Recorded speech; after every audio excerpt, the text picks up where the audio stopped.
Mais pourquoi vivons-nous telle ou telle épreuve? Pourquoi trouvons-nous que certaines personnes semblent gâtées plus que d'autres par la vie? Et si rien n'était dû au hasard? Notre karma pourrait-il à lui seul expliquer les événements de notre vie terrestre? D'autres prétendent en effet que nous avons la vie que nous méritons et que pour évoluer, il faut passer par là. Mais évoluer vers quoi et pour quoi faire? L'hypnose peut-elle nous permettre de nous souvenir de nos vies antérieures et ainsi tenter de mieux comprendre le sens de notre existence terrestre? Et pour répondre à toutes ces questions, pour le moins troublantes, nous avons le plaisir de recevoir Vinciane Tixier. Vinciane est praticienne en hypnose régressive depuis plusieurs années et médium.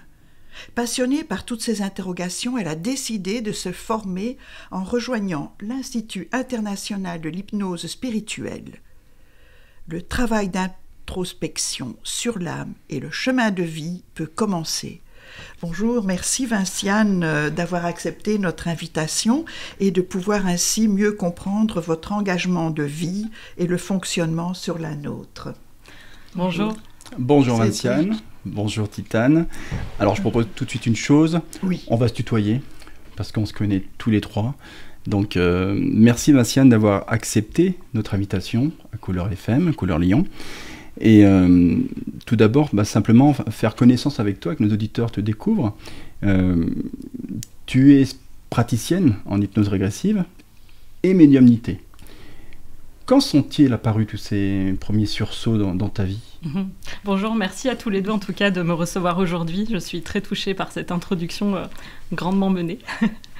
Alors oui, en effet, moi ça a commencé en fait, j'ai envie de dire dès ma naissance, puisque j'ai des premiers flashs et des premiers souvenirs. Je pense que j'avais à peu près dans les 2 mois, je devais être tout bébé en fait, où j'avais déjà des premiers flashs, où c'était déjà très compliqué pour moi de faire la différence entre ce qui était visible et ce qui était invisible. Et j'avais énormément de mal à dormir puisque je percevais des présences déjà dans ma chambre et puis des présences qui n'étaient pas toujours très sympathiques, il faut le dire. Donc ça m'a empêchée de dormir et mes parents ont eu énormément de difficultés, j'ai envie de dire jusqu'à mes 6-7 ans pour me donner envie de dormir et puis pour m'alimenter. C'était très compliqué. Et puis j'ai envie de dire que quelque part j'ai dû réussir à couper tout ça puisqu'en grandissant ces phénomènes se sont j'ai envie de dire ont disparu petit à petit. J'ai pu vivre une adolescence qui était complètement dans la matière ou avec une existence classique, mais en ayant toujours des choses qui étaient quand même interpellantes, c'est-à-dire des rêves prémonitoires, des choses qui se passaient dans mes rêves la nuit et puis qui se produisaient après à l'école avec des amis, et j'étais toujours assez surprise, mais enfin je continuais le cours de ma vie. Et quand tu as ces premières apparitions très très jeunes, avant l'âge de 7 ans, c'est souvent cet âge palier des 7 ans, où on dit le cerveau analytique prend un peu le rôle. Comment ont réagi tes parents? Parce que quand on est enfant et qu'on raconte des histoires d'enfants, certains parents se disent voilà, il ne faut pas y apporter beaucoup d'importance. Alors, en effet, j'ai eu la chance, j'ai envie de dire, d'avoir 2 parents, un qui était du coup clairement médecin, donc vraiment dans la science, et puis avec des explications purement rationnelles, mais avec une ouverture, et puis ma mère qui était du coup très spirituelle et portée sur le développement personnel, donc je pense qu'ils ont tout de suite essayé de comprendre ce qui se passait. Ils m'ont emmené vers des spécialistes avec une approche, j'ai envie de dire, matérialiste et purement scientifique, mais aussi des gens qui étaient ouverts à la spiritualité. Et ma mère m'a très très vite guidée dans des conférences en fait. Donc très jeune déjà, j'allais dans des conférences de développement personnel avec des personnes, j'ai envie de dire, et des intervenants que je ne comprenais pas réellement dans leurs propos, mais il y avait quelque chose de vibratoirement parlant qui me parlait en fait. Donc je me retrouvais à des conférences avec des adultes, et puis j'étais un petit peu l'extraterrestre finalement dans ce genre de conférences, parce qu'on me regardait en me disant mais qu'est-ce que tu fais là, mais quel âge as-tu, pourquoi es-tu là? Et moi je retrouvais énormément de sérénité. Et à l'école, ça se passait comment? Alors à l'école, Je me suis toujours trouvée différente, en fait. J'étais en général avec les gens qui eux-mêmes aussi se trouvaient différents des autres. Donc, j'ai pas forcément été très à l'aise à l'école, en fait. Très vite en échec scolaire, où du coup, on s'est aperçu après que j'avais en fait un haut potentiel. Maintenant, on en parle assez couramment, mais finalement, il y a 20 ans, c'était quelque chose qui était assez tabou. Et je suis vite partie, en fait, de la filière générale pour m'orienter sur du professionnel. Là, déjà, j'ai écouté mon intuition, en fait. Donc, j'avais envie de prendre soin des gens. Et c'est pour ça que je me suis tournée en premier lieu vers l'esthétique. Voilà, donc je suis partie... L'intuition est une part importante de ta vie. C'est un mot qui revient souvent dans ton vocabulaire, l'intuition. Tu lui fais vraiment confiance à ton intuition ? Alors maintenant, oui, c'est avéré, ça s'est concrétisé. Et j'ai énormément de pistes, même dans la matière, d'où vient cette intuition. Mais en effet, j'ai été toujours guidée par, on dirait, sa conscience supérieure, son soi, son guide, ça dépend comment on sent les choses. Mais en effet, j'ai été guidée vers le soin en premier lieu, et ça s'est fait par synchronicité, une recherche sur Internet, j'avais 16 ans, et ça a été un déclic. Pour moi, il fallait que je parte dans cette branche, et c'est d'ailleurs là-dedans que j'ai évolué jusqu'à mes 29 ans, puisque j'ai été manager d'une boutique, en fait, d'un grand groupe américain de cosmétiques, où j'ai géré une équipe pendant 6 ans. Ça a été un parcours difficile, puisqu'il a fallu que j'expérimente les choses dans la matière, avant de comprendre qu'il y avait des plans supérieurs. Ouais. Et pendant ton activité, comme tu dis, arrivé à l'adolescence, tu t'es un petit peu détaché de tout ça, tu es revenu dans le monde matériel un petit peu. Est-ce que tu avais des réminiscences, des choses qui revenaient de temps en temps, où tu ne pouvais pas en parler aux gens, c'est compliqué, et puis à un moment donné, je dirais, les événements naturels qui te concernent te rattrapent un petit peu dans la vie courante? Alors je dirais que dans mon adolescence, ou alors en tout cas, c'était pas le chemin pour moi de me faire rattraper par l'intuition. J'ai vraiment expérimenté la matière. Je suis partie 1 an aux États-Unis, où là j'ai vraiment côtoyé des gens qui étaient dans la matière, dans le matériel pur et dur. Et par contre, l'éveil, j'ai envie de dire, mon réveil qui s'est fait il y a maintenant 5 ans, du coup a été vraiment là quelque chose d'assez surprenant, oui. J'ai vraiment senti que j'étais partie de ce monde-là pour y revenir. Tu parles de réveil. Il y a souvent, chez nos invités, le déclic. Il y a un événement qui fait qu'à un moment donné, on prend conscience que tout ce qu'on a fait avant, on a perdu un peu du temps et on va changer sa voie, son chemin de vie. C'était quoi pour toi le déclic? Qu'est-ce qui fait qu'à un moment donné, tu as dit, là maintenant, j'ai perdu trop de temps, je vais dans cette voie-là? Alors, à ce moment-là, je commençais vraiment à tourner en rond dans mon travail et je sentais pertinemment que j'étais pas à ma place puisqu'on me demandait, j'étais vraiment entre le marteau et l'enclume, donc on me demandait de taper sur les gens pour qu'ils avancent alors que moi j'avais une toute autre approche. Et en parallèle de ça, j'ai eu ma maman qui est tombée malade, qui a attrapé un cancer en fait qui était très très grave. On lui donnait 4-5 mois à vivre quand on a su qu'elle était malade. Et à cette époque-là, j'avais pas non plus de... comment dire, je pense que j'étais dans le déni face à cette maladie-là, donc ça a duré 18 mois, où du coup je l'ai accompagnée, ça a été un parcours qui a été très difficile, et quand elle est partie, il y a eu quelque chose de l'ordre comme si notre vie était très fragile en fait, et je me suis dit je ne veux plus perdre une seconde de cette existence à faire quelque chose qui n'a pas de sens, et je voulais donner de la valeur à ce que je faisais. Donc ça a été réellement mon réveil, en fait. Et c'est souvent qu'on a cette ouverture, une révélation, cette ouverture à la spiritualité suite à un deuil. C'est souvent que le deuil est déclencheur d'une certaine spiritualité. On se découvre souvent. Complètement. C'est vraiment la sensation que j'ai eue.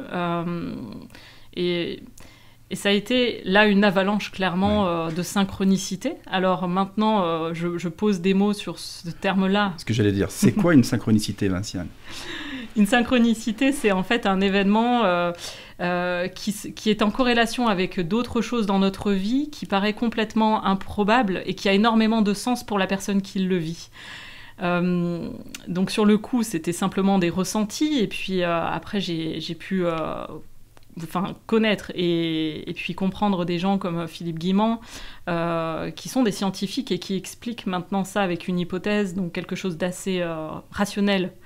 Et moi, j'ai besoin toujours de rationaliser les choses, malgré le fait que je sois médium et que je travaille maintenant dans ce milieu-là, j'ai toujours besoin de preuves dans la matière, c'est mon fonctionnement.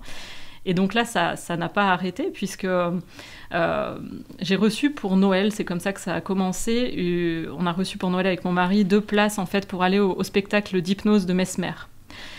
Et j'y suis allée réellement en ne croyant pas à l'hypnose. Pour moi, les gens dans des spectacles qui se mettent à danser, pour moi, c'était des acteurs en fait. Donc j'y suis allée avec vraiment un détachement complet. Et là, très critique. Très critique. Et là a été ma très très grande surprise, puisque je m'installe dans cette salle, le spectacle commence. Et puis, et j'en ai des frissons quand je vous en parle, parce que ça a été vraiment l'élément déclencheur. Donc Mesmer commence à faire des tests de réceptivité pour voir les gens qui étaient réceptifs dans la salle. Bon, jusque-là ça marche, les doigts se collent, les mains se joignent. Et puis il passe à un second état de transe hypnotique, et là il commence à demander aux gens de se lever, d'entendre une musique qui les entraîne dans leur tête et de se mettre à danser. Et là c'est quelque chose que je fais en conscience, que je le fais.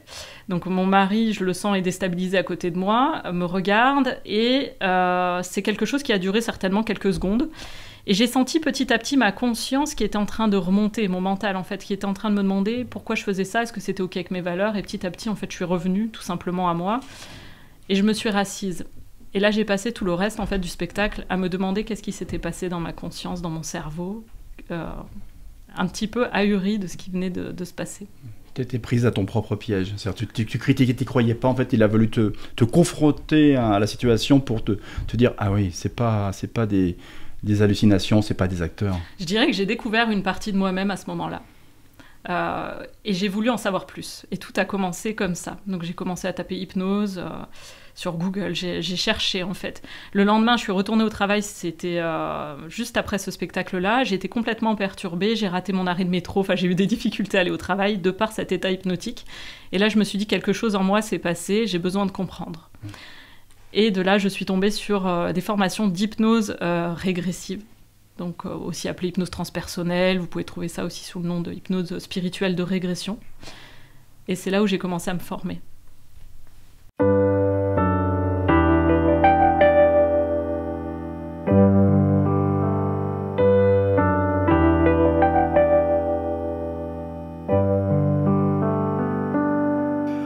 Dans un coin de ma mémoire, il y a toujours cette histoire.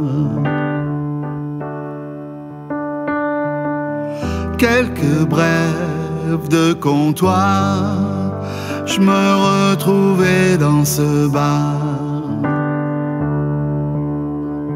Je chantais ma mélancolie dans le silence des montagnes. Quelques notes, une mélodie, cette musique m'accompagne.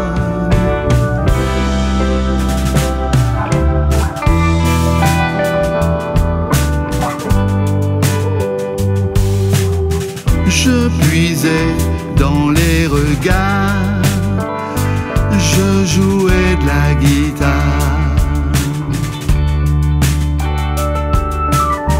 Sur quelques vieux standards, j'improvisais tous les soirs.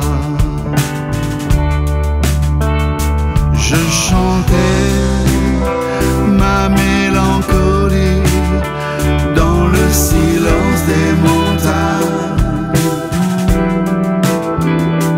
Quelques notes, une mélodie, cette musique m'accompagne.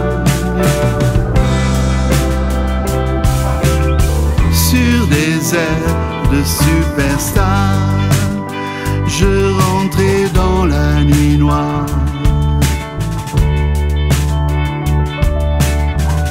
Ébloui par les phares et cette soirée pleine de gloire. Je chantais ma mélancolie dans le silence des montagnes. Quelques notes, une mélodie, cette musique m'accompagne.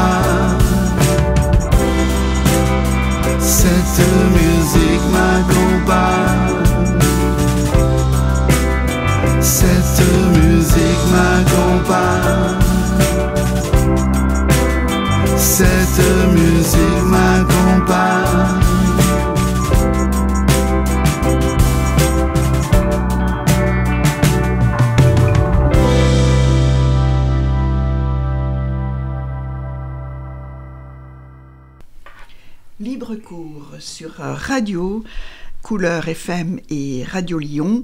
Nous avons notre invitée Vinciane Texier, qui est praticienne en hypnose régressive et médium.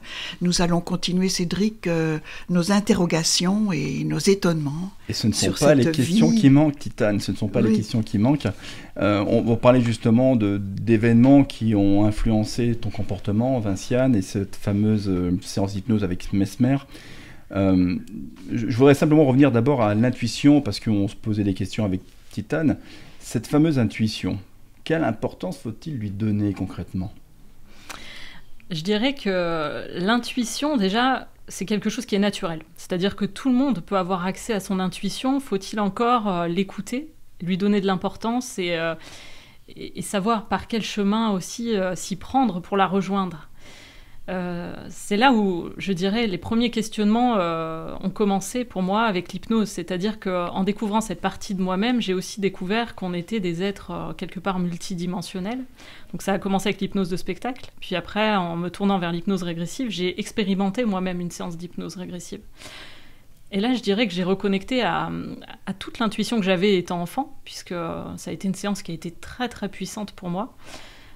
J'ai eu une sortie de corps, j'ai eu la rencontre de mon guide qui m'a littéralement, je dirais, coupé le souffle, mais à proprement parler, puisque il était sur des plans célestes tellement vibratoirement élevés que j'en avais le souffle coupé, et la praticienne a dû demander un ajustement vibratoire parce que j'étais comme si vous mettiez la tête à travers une fenêtre en étant en voiture sur l'autoroute, quoi. Donc des choses qui ont été très troublantes durant cette expérience-là et qui m'ont amenée. Et j'ai eu le message très clairement pendant cette séance où il fallait aller dans ces états modifiés de conscience qui sont naturels en fait. Tout simplement fermer les yeux, écouter quelqu'un qui vous guide, ou alors vous arrivez vous-même à vous le suggérer, à réguler votre respiration, juste focaliser votre attention sur ce qui se passe à l'intérieur de vous-même. C'est des choses qu'on a la possibilité de faire par soi-même, mais dans notre société, notre éducation, c'est quelque chose qui n'est pas présent. Et malheureusement, j'ai envie de dire, parce que c'est dès le plus jeune âge qu'il faudrait apprendre à faire ça. Par contre, ce qui est intéressant, par rapport, tu parlais des ateliers de Mesmer, tu disais il a fait des tests de réceptivité. Ça, c'est important, parce que lui, déjà, il opère un premier tri, on va dire. Mais ça sous-entend que tout le monde n'est pas réceptif à l'hypnose. Mais c'est une excellente question. Alors, en fait, tout le monde est réceptif à l'hypnose. D'accord. La seule chose qui va différer d'une personne à une autre, c'est le temps dans lequel, j'ai envie de dire, vous allez avoir besoin pour y rentrer. Alors c'est vrai qu'en hypnose de spectacle, ils n'ont pas le temps. Donc en fait, ils font des tests qui vont tout de suite sélectionner les gens qui sont réceptifs de façon rapide, en fait, pour rentrer en état d'hypnose. Et malheureusement, je fais partie de ces 20% de la population qui peuvent aller dans des états très rapides jusqu'aux hallucinations. Et finalement, on se rend compte aussi que c'est les médiums qui ont cette faculté à rentrer dans cet état d'hypnose rapidement. Si on mettait par exemple mon cerveau ou le cerveau des médiums en analyse, on verrait simplement que les fréquences cérébrales ralentissent et vont vers des fréquences en fait qui sont l'ouverture à l'inconscient et puis aussi propices à l'intuition. Et c'est comme ça qu'on arrive à avoir des flashs sur la vie de quelqu'un ou une connexion forte avec des lieux, par exemple. Mais tout le monde est réceptif à l'hypnose. Alors en thérapie, c'est beaucoup plus simple parce qu'on a du temps devant nous. On allonge la personne, on la met dans une position confortable pour rentrer dans cet état-là et que ça mette 10 minutes, 20 minutes, 30 minutes. En général, en 30 minutes, toute personne est en état d'hypnose. Et donc, à un moment donné, tu te dis, pourquoi pas en faire une vocation, un métier, et tu as décidé de te former, donc de trouver l'institut qui correspond à tes attentes. Comment ça s'est passé en institut, la formation? Qui as-tu eu en face de toi comme autres camarades de session? D'où viennent les personnes qui s'intéressent à ces sujets-là concrètement? Alors j'ai été, on m'a mis sur la route de Jean-Charles Chabot en 2018 exactement. Ça a été un réel appel du cœur puisque j'ai fait beaucoup de routes en fait. Je suis partie de Lyon pour aller jusque dans le sud de la France pour me former et j'étais enceinte à ce moment-là et j'étais en plus très nauséeuse donc c'était pas du tout confortable mais j'avais la conviction profonde qu'il fallait y aller et j'ai fait cette route. Donc il y a une partie qui s'est effectuée en ligne à distance de chez moi et une partie que j'ai effectuée en présentiel. Donc on était de mémoire à peu près une dizaine de personnes bizarrement que des personnes qui ont traversé des épreuves, vécu des deuils, comme tu disais tout à l'heure, qui ne sont pas arrivés sur ce chemin-là par hasard en tout cas. Déjà des thérapeutes, d'autres qui qui étaient amenés à être thérapeutes sur leur chemin. Puis des gens qui faisaient aussi totalement autre chose. On avait quelqu'un qui était un conducteur de travaux et qui voulait faire ça pour son loisir. Enfin, tout type de profil finalement. Et on a eu des sessions qui ont été très profondes puisqu'on pratiquait les uns sur les autres. Et du coup, on passait vraiment, j'ai envie de dire, peut-être 12 heures par jour en état modifié. Donc en plus de ça, je me suis rendu compte à ce moment-là que ça ouvrait la médiumnité que d'être dans ces états-là hypnotiques finalement. Donc je me suis formée à cette pratique-là au départ, et ce qui est drôle pour reparler de synchronicité et d'intuition, c'est que j'ai quand même essayé de faire autre chose que de l'hypnose après cette formation. J'avais besoin d'enseigner, de former, et donc j'ai essayé de me remettre dans la formation dans une école d'esthétique, et ça s'est pas forcément bien passé dans le sens où j'ai senti que j'étais encore une fois pas à ma place, donc je suis partie. Et puis il y a quelque chose qui a résonné très fort et qui m'a dit « Vinciane, c'est l'hypnose ». Donc il y a un moment, il faut se lancer. Et puis du moment où j'ai acté et que j'ai décidé de communiquer sur ça, ça a été quelque chose qui a tout de suite été... ça a décollé très très rapidement, mon activité. Donc comme quoi, quand c'est le chemin et qu'on est sur le bon chemin, tout se fait facilement. Et comment s'est opérée la bascule? Parce que là, on parle de l'hypnose. Aujourd'hui, tu es praticienne en hypnose régressive. C'est quoi la bascule concrètement? Parce que l'hypnose, c'est de l'hypnose, on pratique en cabinet aujourd'hui, thérapeutiquement. Toi, tu t'es vraiment orienté sur l'hypnose régressive, donc les fameuses vies antérieures, l'entre-deux-vies. Peux-tu nous expliquer concrètement qu'est-ce qui s'est passé, pourquoi cette spécialisation?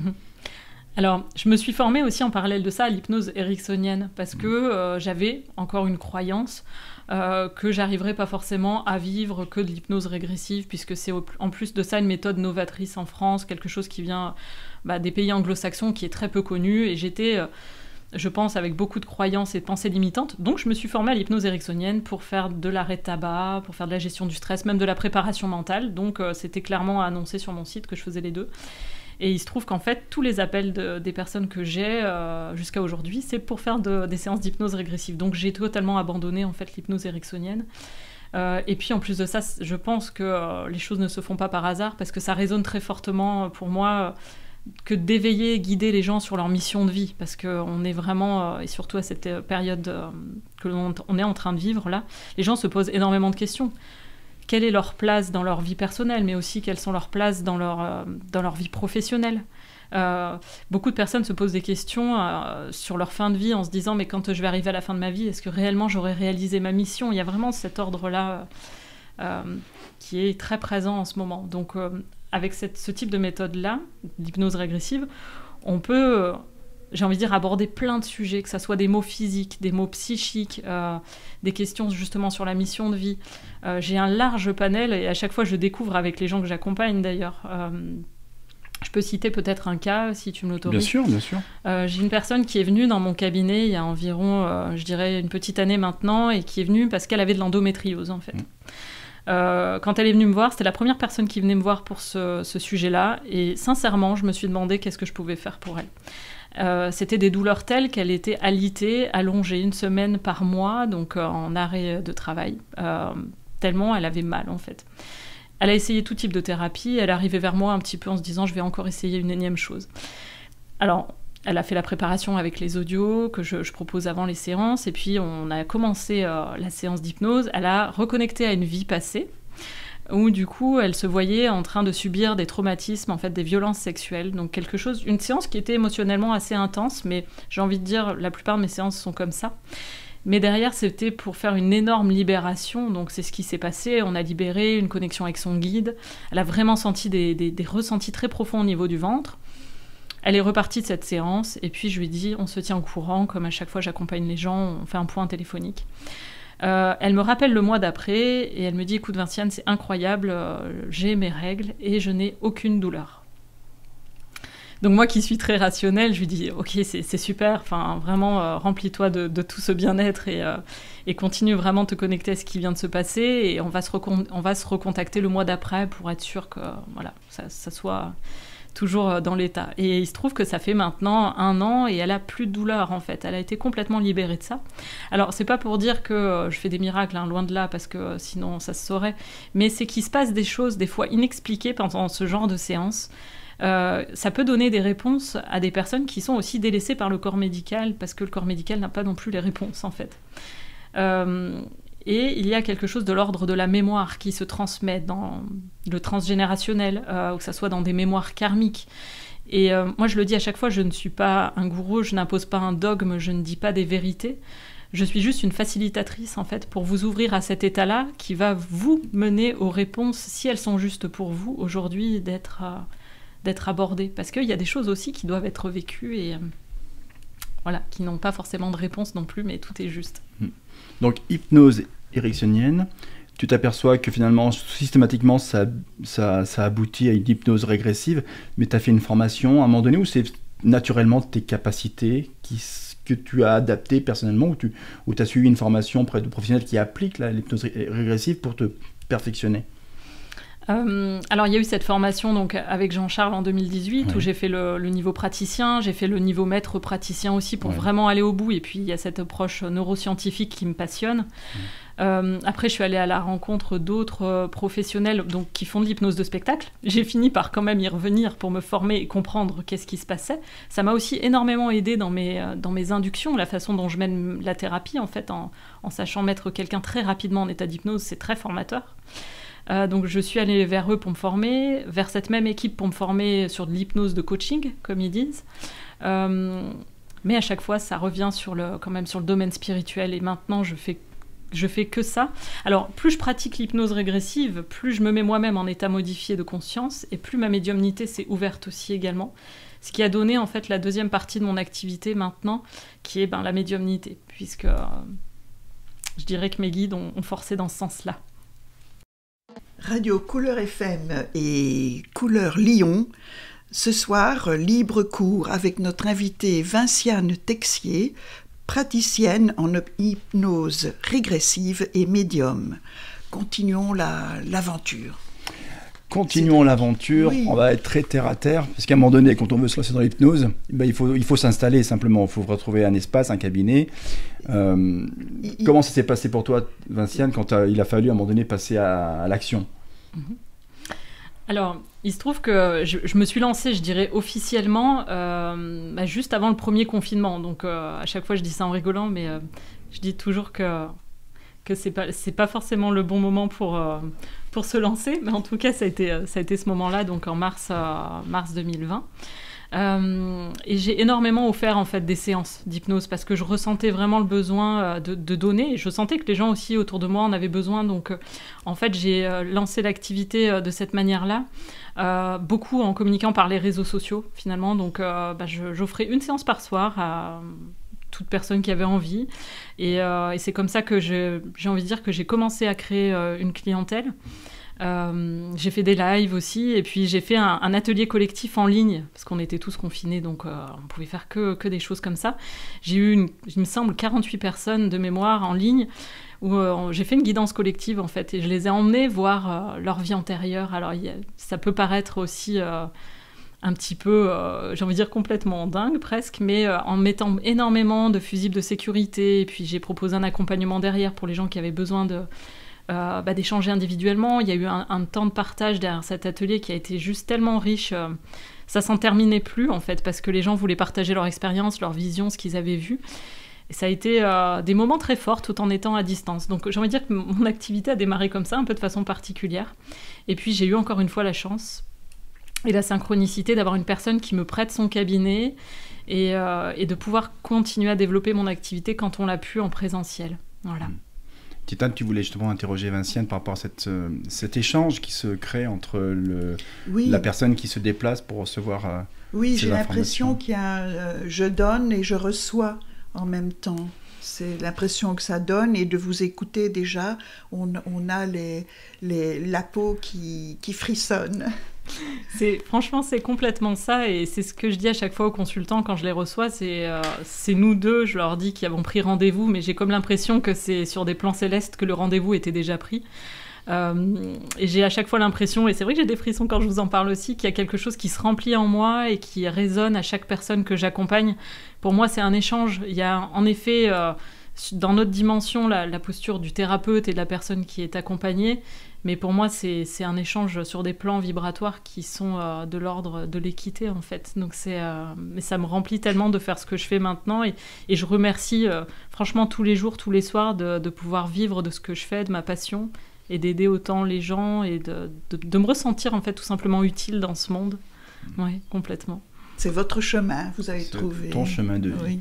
C'est ton chemin de vie. En parlant tu parlais tout à l'heure d'un terme, tu as parlé de fusible de sécurité, c'est-à-dire?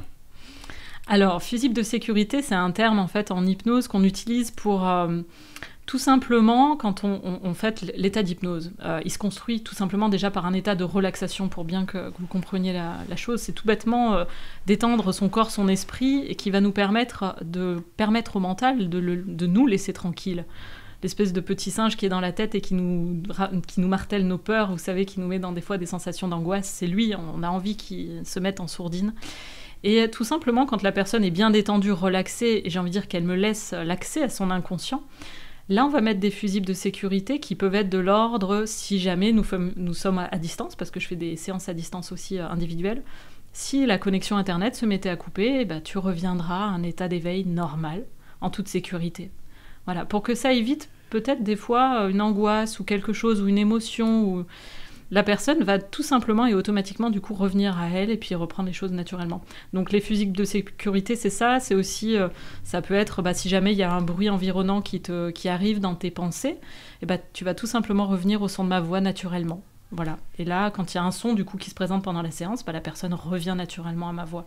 C'est ça qu'on appelle des fusibles de sécurité. Ça fait penser un petit peu à la méditation, en fait. On a toujours ces pensées qui viennent traverser notre esprit, comme un nuage qui traverse le ciel.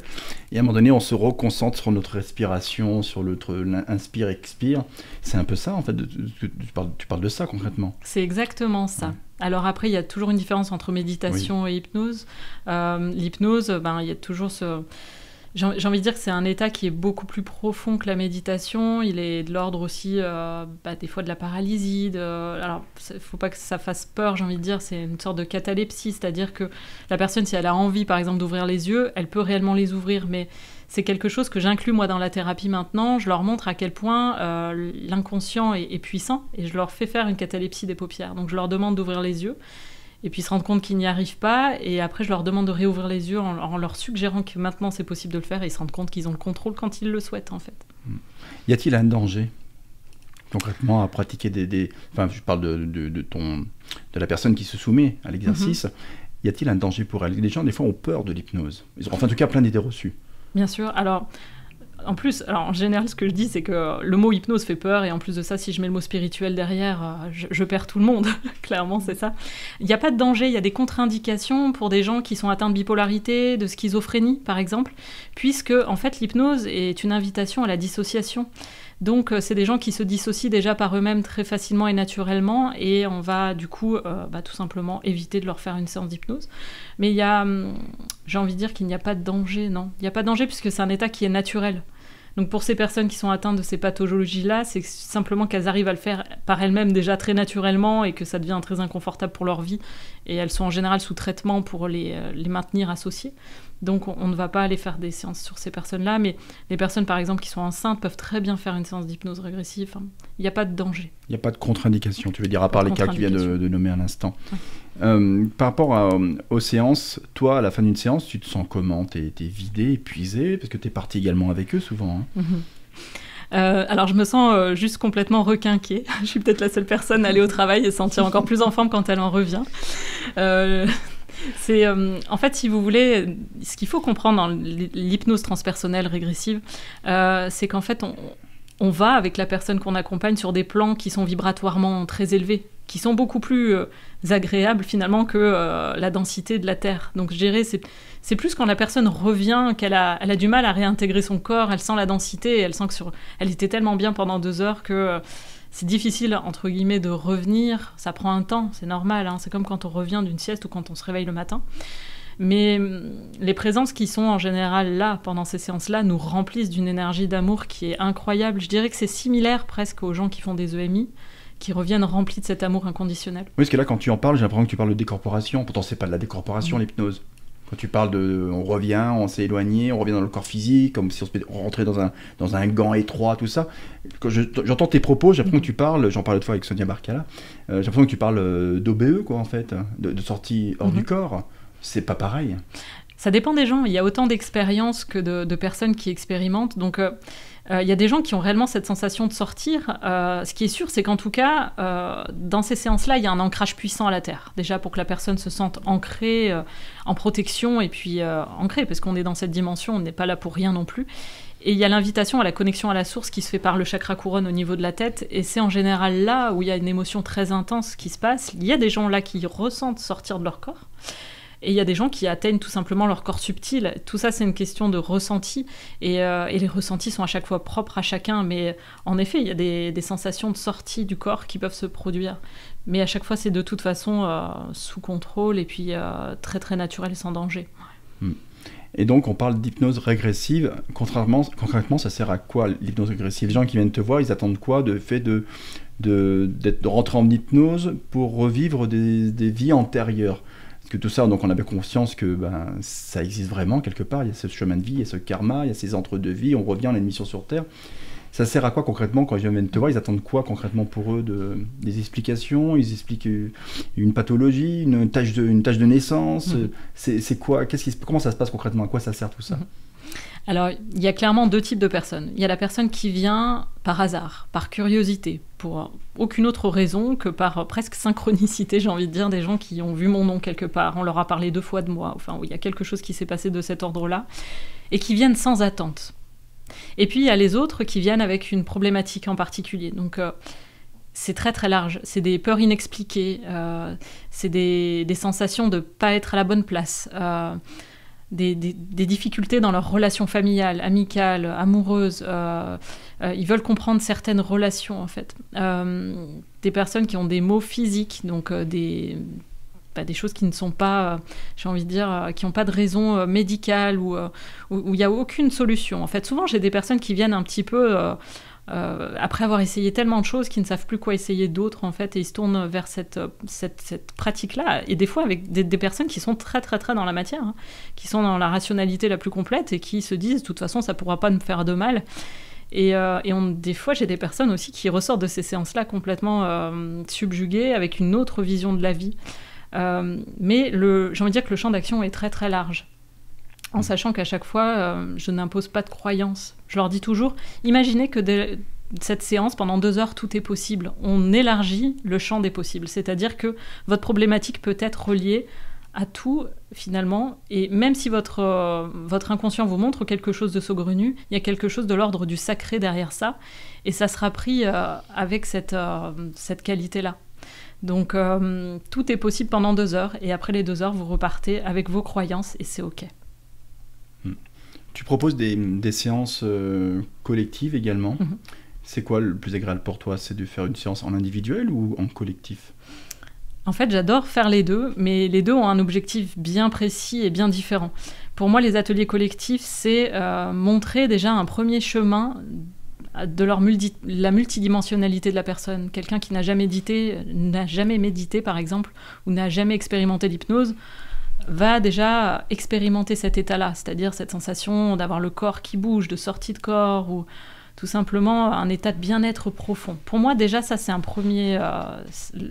le but de ces ateliers-là, c'est ça, déjà d'expérimenter ça. En plus, c'est une guidance collective, donc du coup, il n'y a pas de... je ne peux pas interagir avec la personne, mis à part la guider de façon collective. Donc, chaque personne va vivre son expérience seule. Donc c'est en général plus limité en état de profondeur de transe. Par contre, les séances individuelles, ça sera avec un objectif bien précis. Hey, hey.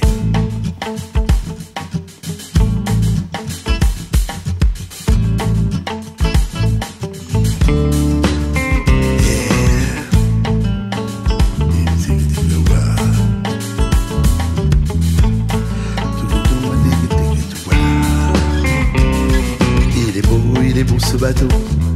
Il est beau ce bateau. Il donne envie de voyager.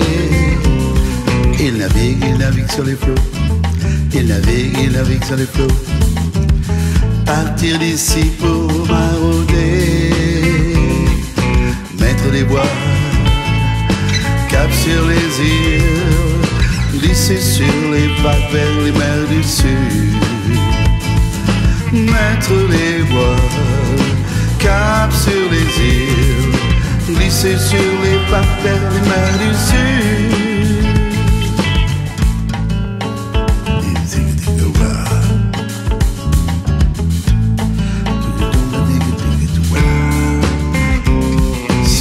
Se voiler sur l'eau, se voiler sur l'eau.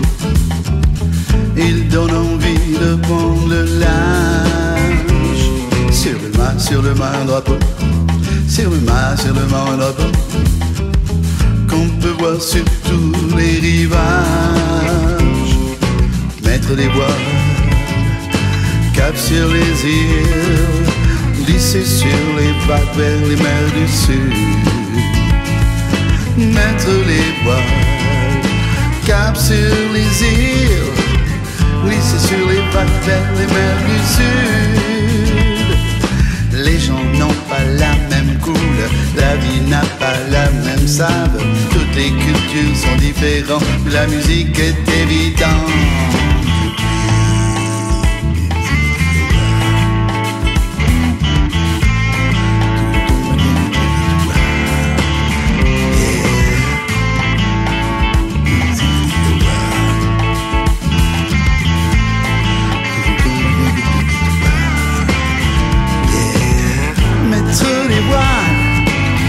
Cap sur les îles, glisser sur les vagues vers les mers du sud. Mettre les voiles, cap sur les îles, glisser sur les vagues vers les mers du sud. Vers les mers du sud. Vers les mers du sud.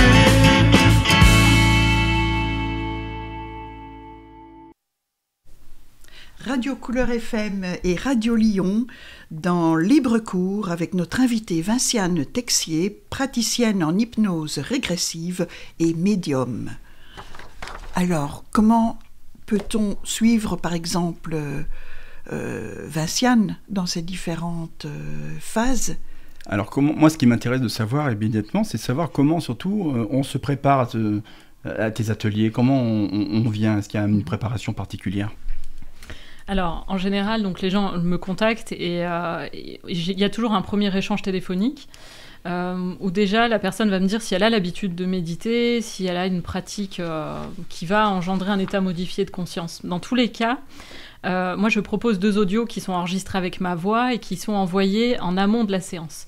C'est tout simplement des audios qui vont créer en fait physiologiquement dans le cerveau des réseaux neuronaux qui vont permettre un chemin, en fait, tout bêtement, pour que le jour de la séance, en fait, la personne arrive à rentrer très facilement dans cet état d'hypnose en confiance. Parce que la confiance, c'est le maître mot de l'hypnose, hein. C'est la clé de réussite même, je dirais. Et ça permet déjà d'avoir des fois des premiers ressentis de qu'est-ce qu'est l'hypnose, en fait. Donc c'est une méditation guidée, hein, clairement, parce que là, il n'y a pas de suggestion de catalepsie ou de quoi que ce soit. Mais c'est aussi le fond sonore qui est utilisé en arrière-plan, qui est câblé sur des fréquences particulières qui vont permettre à la personne de rentrer dans cet état-là facilement. Et après, je reçois la personne soit à distance, soit en présentiel, en sachant que la qualité de la séance est la même, hein, que ce soit en présentiel ou à distance. Et c'est des séances qui sont assez longues, en fait, hein. Je garde la personne entre 2h30 et 3h.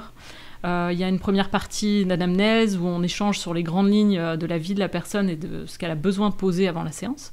Et après, il y a la partie de transe hypnotique, où la personne est allongée soit dans le confort de sa maison si c'est à distance, soit donc dans mon cabinet où elle est allongée également. Et puis, c'est parti pour la séance. Et après, il y a j'ai envie de dire, un débrief qui est assez bref après, parce qu'en général, les personnes sont dans un état plutôt centré sur elles-mêmes, où elles ont envie de prolonger aussi cet état-là. Et puis, on se recontacte après quelques jours pour un débrief, en fait, tout simplement, à savoir qu'est-ce qui a émergé, qu'est-ce qui a changé dans leur vie, peut-être pendant les rêves. Des fois, il y a des synchronicités aussi qui se passent. Voilà. Il y a un suivi, justement, par rapport... tu disais, je recontacte la personne, en tout cas, je lui propose de la rappeler à un moment donné, faire un point. C'est systématiquement que tu lui rappelles? En fait, c'est très, très important pour moi de savoir ce qu'advient la personne, ou en tout cas, qu'est-ce que cette séance a engendré comme changement chez la personne, puisque c'est un travail qui est profond. Et qui dit, un travail profond nécessite, à mon sens, en tout cas, un suivi. Et que ça soit de l'ordre du collectif ou de l'individuel, je propose toujours, en fait, un coup de fil ou quelque chose, un suivi. Est-ce qu'il y a des situations un peu addictives? C'est-à-dire des gens qui viennent te voir régulièrement pour faire une séance d'hypnose régressive? J'ai pas encore eu ce cas, en tout cas, que je mettrais dans la case d'addiction. En tout cas, c'est assez régulier qu'une personne vienne me voir pour travailler une blessure, une peur, ou vraiment sur un sujet précis. Et puis, elle se rend compte, en fait, derrière cette séance-là, qu'il y a d'autres choses qu'elle a envie de travailler dans sa vie. Et je la revois à ce moment-là dans le cadre d'autres séances. Ouais. Mais je ne parlerai pas d'addiction à cet état modifié, parce que là, si ça rentrait dans ce cadre-là, il y a un moment donné où...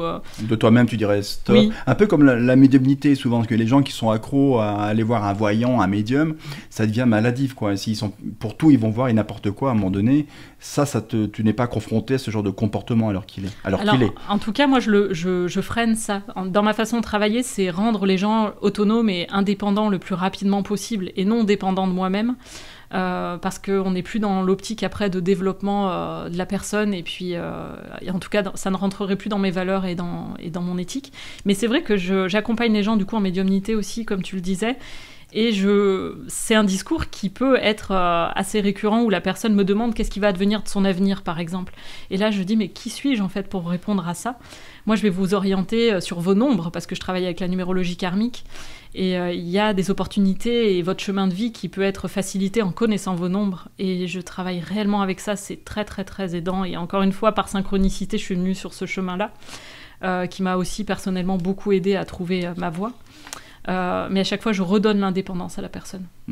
Tu voulais nous parler également d'un sujet qui te tient à cœur, c'est nos amis de chez Vertical. Et oui, Vertical aussi, par de belles synchronicités, j'ai été amenée à contacter donc, le fondateur Najib Khari il y a une petite année, au moment de mon lancement. Et je collabore avec ce réseau qui est très très cher à mon cœur, parce que c'est des intervenants à chaque fois qui sont de qualité. Et je me permettrai de citer Philippe Guillemant, Romuald Le Terrier, qui pose réellement une jolie théorie, en fait, sur les synchronicités et sur l'espace-temps aussi, parce qu'on pourrait en parler aussi pendant des heures de ça, mais moi j'ai maintenant des difficultés à parler de vie antérieure, mais on est plutôt sur un système de vie simultanée, puisque le temps n'existe pas, et là je vous invite réellement à aller voir ce que proposent ces intervenants-là. Donc je fais partie de ce réseau qui est Vertical Média Projet à Lyon. Et on est sur des projets aussi de proposer des ateliers aussi pour remettre en lien les gens, parce que je pense qu'avec ce qu'on a traversé, ce qu'on traverse encore, les gens ont besoin de liens. Nous sommes des êtres de relations, et le fait de communiquer sur des sujets communs comme ça, et puis d'expérimenter ensemble, il y a un réel besoin en ce moment. D'accord. Et donc là, c'est dans tes futurs projets de diversification, parce que comment ça se passe actuellement? Tu es sur d'autres projets de formation aussi, peut-être? Alors en ce moment, donc je développe réellement mes consultations individuelles, des ateliers collectifs à différents endroits, et également j'aimerais animer en fait des ateliers de formation à la numérologie karmique. Donc ça, c'est en projet. Également, je suis en train de devenir superviseur de formation pour Séverine Barbier, qui lance sa formation d'hypnose transpersonnelle. Donc accompagner en fait ces élèves qui vont se lancer dans ce fameux milieu, et puis les accompagner dans leur pratique, en fait, surtout. Oui, parce qu'elle est du côté de Bordeaux, il me semble. Exactement. C'est ça. Donc c'est quoi, tu vas te rendre à Bordeaux systématiquement, ou ça va être à distance? Tout se fait à distance, en fait, avec ces élèves, puisque les élèves sont maintenant en e-learning, et donc peuvent être même à l'étranger, en fait. Donc tout ça se passe à distance. D'accord. Tu trouves qu'actuellement, avec tout ce qu'on a vécu ces dernières années, ces derniers mois, je dirais même, que les mentalités changent, que les gens s'ouvrent à la spiritualité, ou qu'ils ont simplement besoin de revenir à quelque chose de plus spirituel?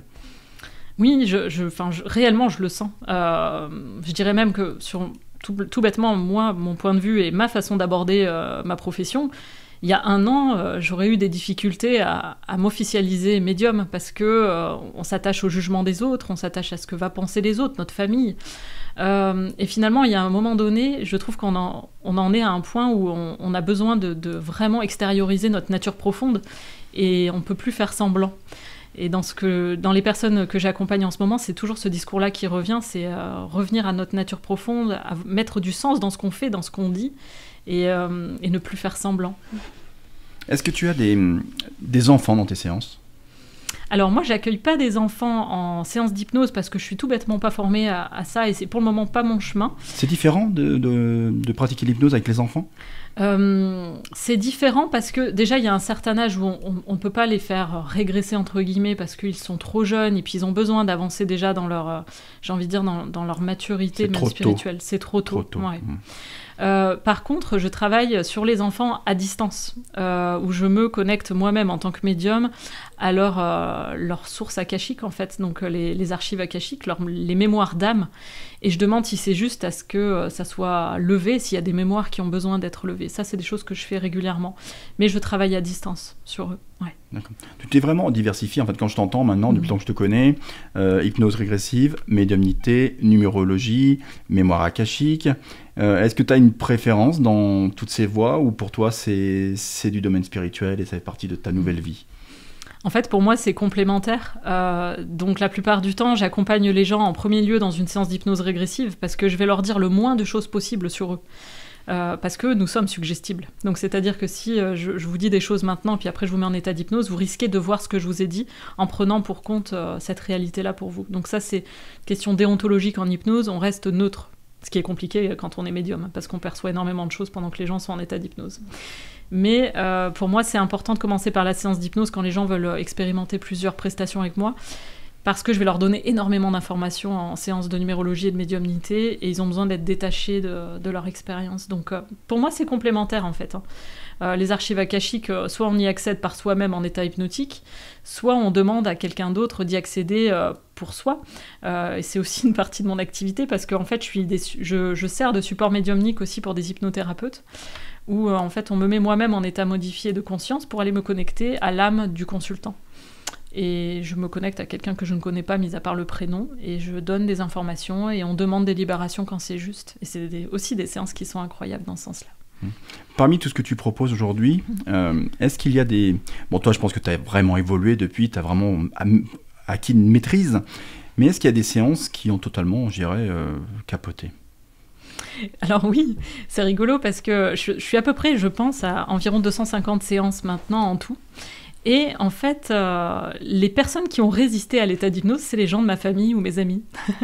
Ils se sont mis, j'ai envie de dire, leurs propres barrières. La plupart ont eu peur de me décevoir et du coup avaient un mental qui était très très fort à ce moment-là. Et c'était dans les tout débuts de ma pratique aussi, où sincèrement je pense que je leur transmettais mon stress, ma pression, j'avais envie de faire bien.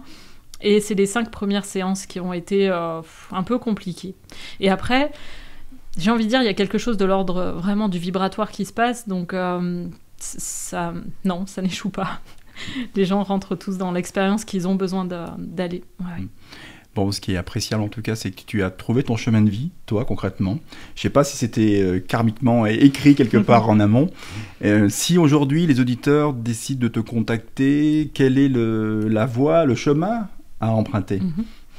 Alors ils peuvent tout simplement se rendre sur mon site internet, donc vincianetexier.com, Vinciane avec un seul N à la fin, et puis me contacter par mail directement, ou après il y a mon numéro de téléphone qui s'affiche aussi dans le site internet, et vous pouvez très bien me contacter aussi par ce biais-là.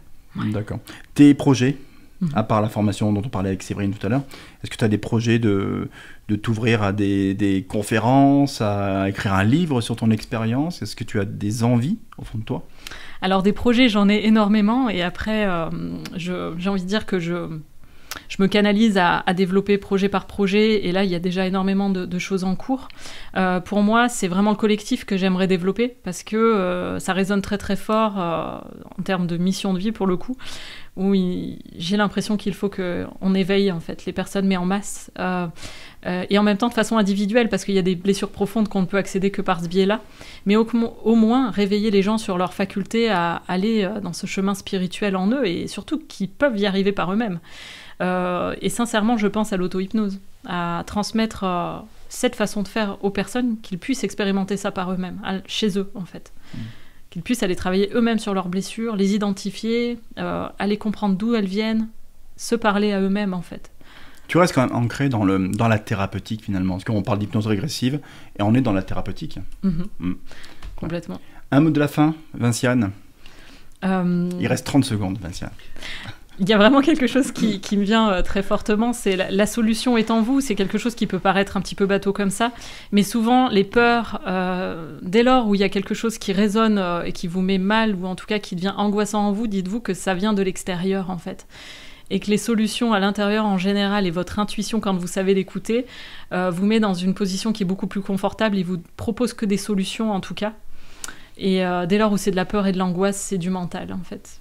Déjà, comprendre cette dissociation-là, c'est parfait. Merci Vinciane. Merci Vinciane. Merci Titane. Merci Cédric. Merci Laurent. Émission à retrouver très prochainement à l'antenne de Couleur FM et Couleur Lyon.